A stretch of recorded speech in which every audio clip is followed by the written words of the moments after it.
I don't know if I can ever trust again. I don't know if I can ever hope again. I don't know if I'll ever really feel happy again.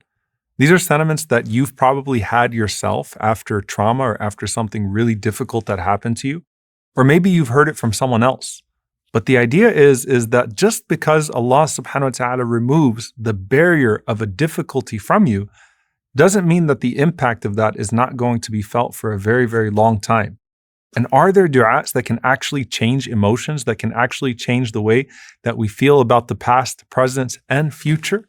And the answer is absolutely. The Prophet ﷺ said in an authentic narration that there is no one amongst you, and I want to emphasize here that he said there is no one amongst you, meaning that this is for all of the Muslims, who when he is stricken with grief and anxiety, and who says this du'a, except that Allah subhanahu wa ta'ala will remove his anxiety and will replace his grief with joy. So it's a powerful du'a. And you can imagine that when the Sahaba heard this, they said, Ya Rasulullah, should we teach other people this du'a? And the Prophet sallallahu alaihi wasallam said, absolutely, whoever hears this should learn it, and by extension, should teach it as well.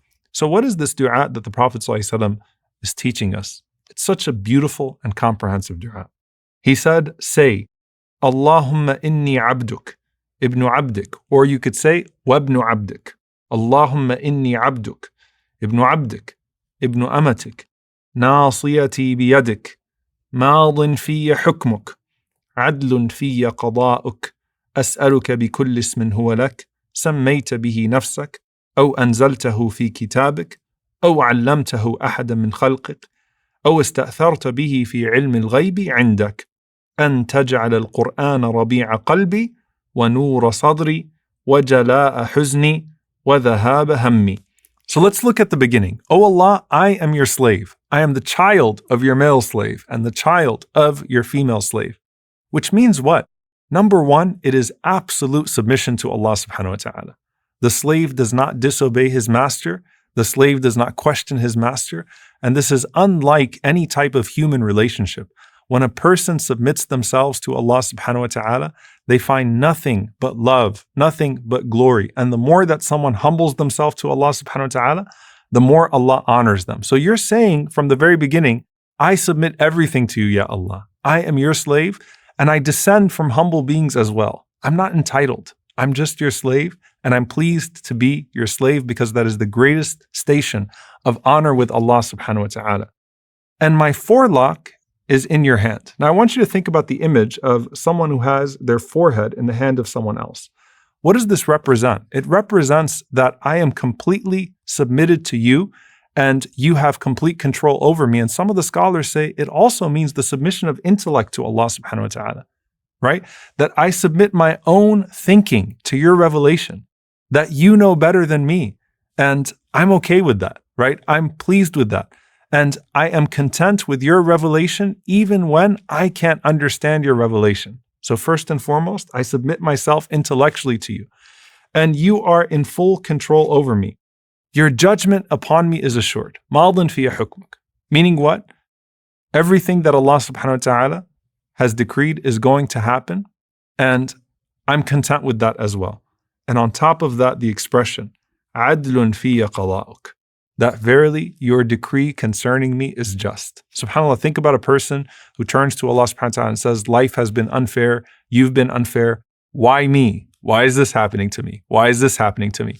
The difference between that person and someone who turns to Allah subhanahu wa ta'ala and says, I have no doubt that everything you have decreed for me is just, that you've never been unfair to me, O Allah. And you affirm that in your dua to Allah subhanahu wa ta'ala, مَاضٍ فِيَ حُكْمُكَ عَدْلٌ فِيَ قَضَاءُكَ. So all of this is praise of Allah subhanahu wa ta'ala and expressing your submission to Allah subhanahu wa ta'ala. And then you say, I ask you by every single name that you have named yourself with. One of the most blessed ways to have your dua answered is to call upon Allah subhanahu wa ta'ala with a specific name that fits your specific request. So if you're asking Allah subhanahu wa ta'ala for His mercy, you call upon Him as Al-Rahman. If you're asking Allah subhanahu wa ta'ala for His forgiveness, you call upon Him as Al-Ghafur. If you're asking Allah subhanahu wa ta'ala for His rizq, for His sustenance, you call upon Him as Al-Razzaq. But here, this is all encompassing. Every single name that you have, oh Allah, I am including it in this dua. The names that you have named yourself with, meaning the ones that I'm aware of, the ones that you have revealed in your book, the ones that you taught to any one of your creation, or the ones that are completely kept to your knowledge in the unseen. Now think about that for a moment. There are names of Allah subhanahu wa ta'ala that we don't even know, that no creation of Allah subhanahu wa ta'ala knows. And the specific dua that you may be asking Allah subhanahu wa ta'ala with might match one of those particular names. And here, you're including it in your dua. So just like when you make istikhara, you say, Allamul Ghuyub, that you know everything that happens in the unseen in regards to this decision that I'm trying to make. Here, oh Allah, whatever name that you have that matches the ask that I have, then I invoke that name even if I don't know that name, and I'm comfortable not knowing that name. So I ask you by every single name that you have, oh Allah, to make the Quran the spring of my heart. Now, by the way, it would be pretty strange to ask Allah to make the Quran the spring of your heart and to not read the Quran. So just like with every other dua, there has to be a deed that matches the dua. So you're resorting to the Quran and you're asking Allah, make the Quran the spring of my heart. What does it mean to make the Quran the spring of your heart? The scholars mention that the spring of the heart means give it life once again. So if you think about dead land, nourish it, give it life once again. Let it spring once again after death. And then the second part of this, and to make it the light of my chest. Now, subhanAllah, what do crops need? They need the soil, they need nutrition, and they need light. And light clarifies, light alleviates, light relieves. So it's like, give me life after death. And indeed, some people, subhanAllah, they feel the death of their heart. Give me life in my heart after the death of my heart, or what I feel like is the death of my heart. And then give me light in my chest. Relieve the burdens. Give me clarity. وَجَلَاءَ حُزْنِي وَذَهَابَ هَمِّي. And let it be the banisher of my sadness, and let it be the reliever of my anxiety. SubhanAllah, you're asking Allah subhanahu wa ta'ala to place the Quran in a certain relationship with you to where it removes the impact of the past and the anxiety about the future.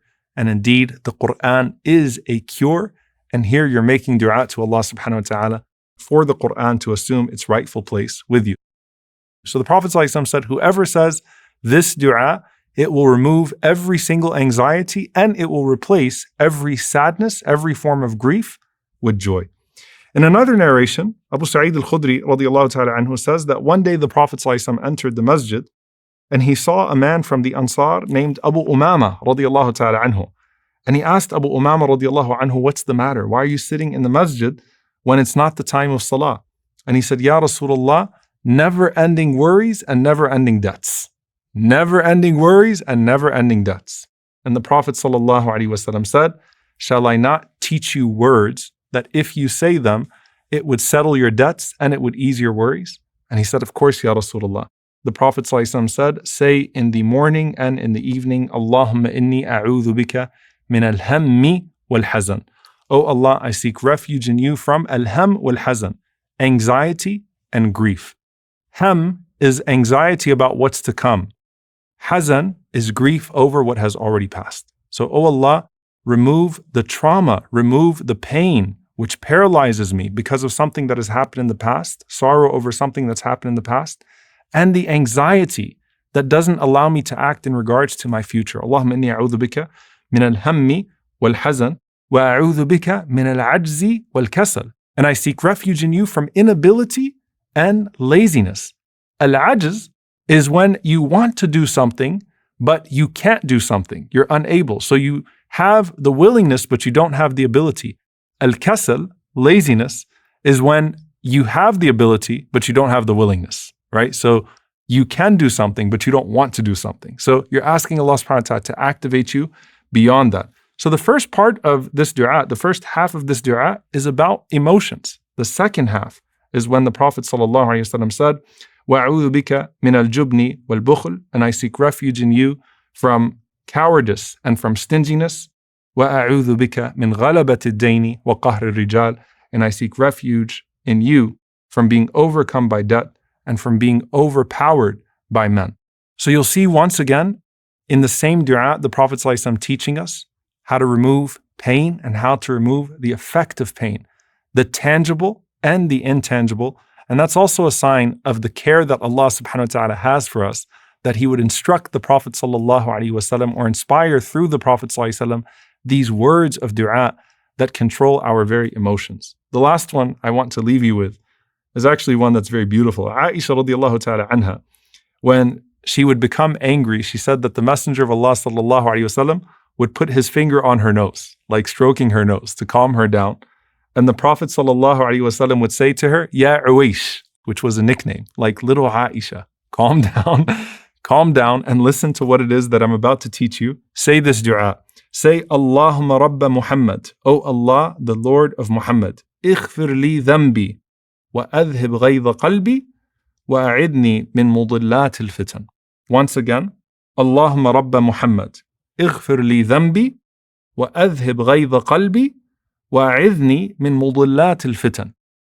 That the Prophet ﷺ said, say, O Allah, the Lord of Muhammad sallallahu alaihi wasallam, اغفر لي ذنبي, forgive my sins, وأذهب غيظ قلبي, and remove the anger from my heart, وأعذني من مضلات الفتن, and protect me from the fitan that mislead me. And subhanAllah, if you think about it, there is no other time in your life in which you do things that you regret than times of anger. When you do things that harm yourself, and you do things that could potentially take you away from your deen or spoil your dunya. And the Prophet ﷺ is teaching Aisha radiallahu anha by stroking her nose, Ya Aisha, say this dua, and it will do away with your anger, and it will stop you from putting yourself in a situation as a result of that uncontrollable emotion with unending circumstances and consequences in this life and potentially in the hereafter as well.